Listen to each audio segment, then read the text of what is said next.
अस्सलाम वालेकुम दोस्तों, आपका अपना भाई आज एक नई वीडियो के साथ हाजिर खिदमत है। उम्मीद करता हूं कि मेरे तमाम कबूतर परवर भाई बाखैरियत से होंगे। दोस्तों ज़ेर स्क्रीन नज़र आने वाले कबूतर आपको नज़र आ रहे हैं।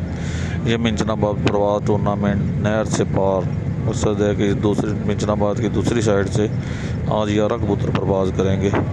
दोस्तों ये कबूतर चेक करें, ये कबूतर इंशाल्लाह प्रवास करेंगे। दोस्तों वीडियो अच्छी लगी हो तो लाइक एंड शेयर कीजिएगा, चैनल को सब्सक्राइब करें, बेल आइकॉन के बटन को प्रेस करें ताकि हमारी नई आने वाली वीडियो को बआसानी देख सकें।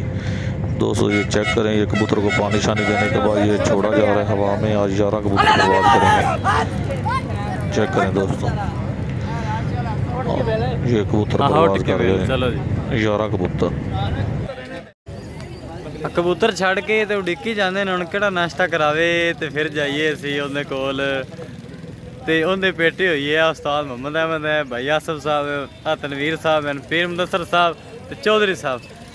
तन्नी यार तेरे को असी आए हैं सुबह सुबह ना, तेरी मेहरबानी तन्नी यार, मेहरबानी कर यार। कित्थों करांदे ने कराओ यार, किदे गा लेम काला ओंदा पुੱਤਰ ਉੱਡਾ ਹੈ। और यार ਆ ਨੀਲੇ ਆ ਉਹਨੂੰ ਸੁਣਦਾ ਹੀ ਨਹੀਂ, ਬੋਲਦੀ ਬੰਦ ਹੋਈ। ਆ ਨੀਲੇ ਨੂੰ ਸੱਦੀ ਬਣਾ, ਨੀਲੇ ਨੂੰ ਸਾਹਿਬ ਕੀ ਨਹਿਰ ਦੇ ਵਿੱਚੋਂ ਅੱਜ ਨਹੀਂ ਚਲਾ ਚੱਲੀ ਪੁਰਾਣ ਤੇਰੀ ਮੈਂ ਤੇ ਮਗਰੇ